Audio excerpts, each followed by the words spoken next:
Friends ನೋಡ್ತಿದ್ರಲ್ಲ, ಇದು 1 month complete ಆಯಿತು plantation ಆಗಿ.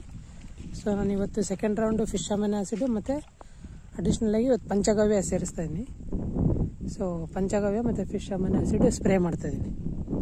ಸೊ ಕರೆಕ್ಟಾಗಿ 30 ಡೇಸ್ ಕಂಪ್ಲೀಟ್ ಆಯಿತು. ಈ ಥರ ಇದೆ ಗಿಡ.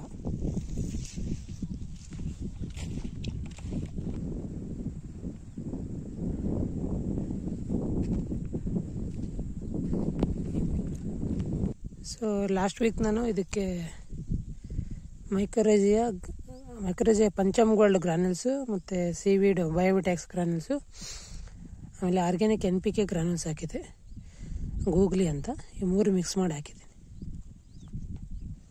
ಸೊ ಇಲ್ಲಿವರೆಗೆ ನಾನು ಯಾವುದೇ ಕೆಮಿಕಲ್ ಗೊಬ್ಬರ ಕೊಟ್ಟಿಲ್ಲ, ಯೂರಿಯಾ, DAP ಕಾಂಪ್ಲೆಕ್ಸ್ ಯಾವುದೇ ಕೊಟ್ಟಿಲ್ಲ.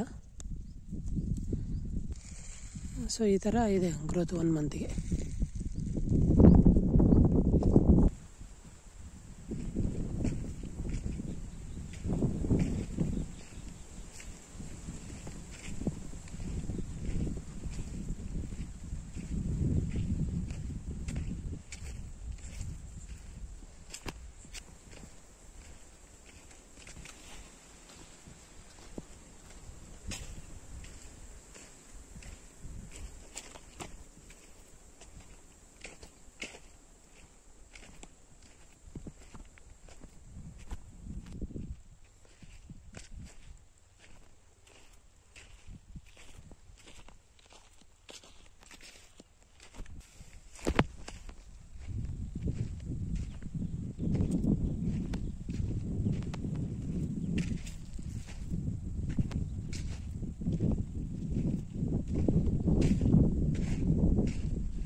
ಇದು ಒಂದು 300 ಪ್ಲಾಂಟ್ಸು ಚೆಂಡು ಹೂವಲ್ಲಿ ಸೆಂಟ್ರಿಗೆ ಇಟ್ಟಿದ್ದೀವಿ.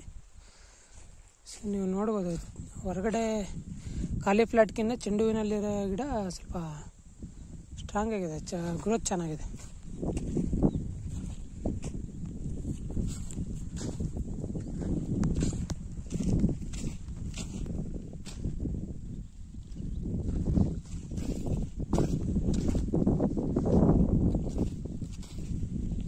ಅಂದರೆ ಚೆಂಡುವಿಂದ ನೈಟ್ರೋಜನ್, ಗಾಳಿಯಲ್ಲಿರ್ತಕ್ಕಂಥ ನೈಟ್ರೋಜನ್ ಸಿಗುತ್ತೆ ಗಿಡಕ್ಕೆ, ಆಮೇಲೆ ನೆರಳು ಸಿಗುತ್ತೆ.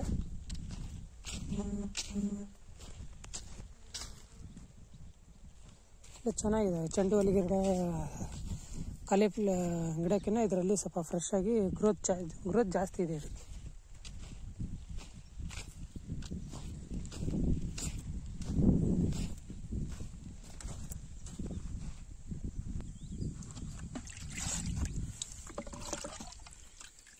ಇದು ಫಿಶ್ ಅಮೈನೋ ಆ್ಯಸಿಡ್, ಇದು ಪಂಚಗವ್ಯ. ಸೊ ಲಾಸ್ಟ್ ಟೈಮ್ ನಾನು only fish amino acid spray ಮಾಡಿದ್ದೆ. ಈ ಸಾರಿ ಅದಕ್ಕೆ ಅಡಿಷ್ನಲ್ ಆಗಿ ಪಂಚಗವ್ಯ ಹಾಕ್ಕೊತಾ ಇದ್ದೀನಿ. ಪ್ಯೂರ್ ಜವಾರಿ ಆಕಳದಿಂದ ಮಾಡೋದು ಪಂಚಗವ್ಯ.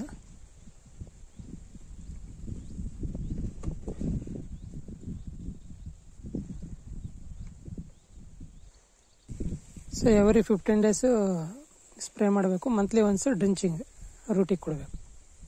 ಈ ಥರ ಮಾಡಿದರೆ ನಿಮಗೆ ಒಳ್ಳೆ ಗ್ರೋತ್ ಬರುತ್ತೆ. ಸ್ಟಾರ್ಟಿಂಗ್ ಗ್ರೋತ್ ಕಡಿಮೆ ಇರುತ್ತೆ, ಯಾಕಂದರೆ ನಾನು 1 ಫೀಟ್ ಆಲ್ಮೋಸ್ಟ್ 3/4 ಫೀಟ್ ಒಳಗಡೆ ಇಟ್ಟಿದ್ದೀನಿ ಸಸಿ. ಸ್ವಲ್ಪ ರೂಟ್ ಡೆವಲಪ್ ಆಗೋಕ್ಕೆ ಟೈಮ್ ತೊಗೊಳುತ್ತೆ. ಮತ್ತು ಆರ್ಗ್ಯಾನಿಕಲ್ಲಿ ಸ್ಟಾರ್ಟಿಂಗ್ ಸ್ವಲ್ಪ ಸ್ಲೋ ಇರುತ್ತೆ, ಸ್ಟಾರ್ಟಿಂಗ್ 2 ಮಂತ್ಸ್. ಸೊ ಇದೇ ಥರ ಮೇಂಟೈನ್ ಮಾಡಿ.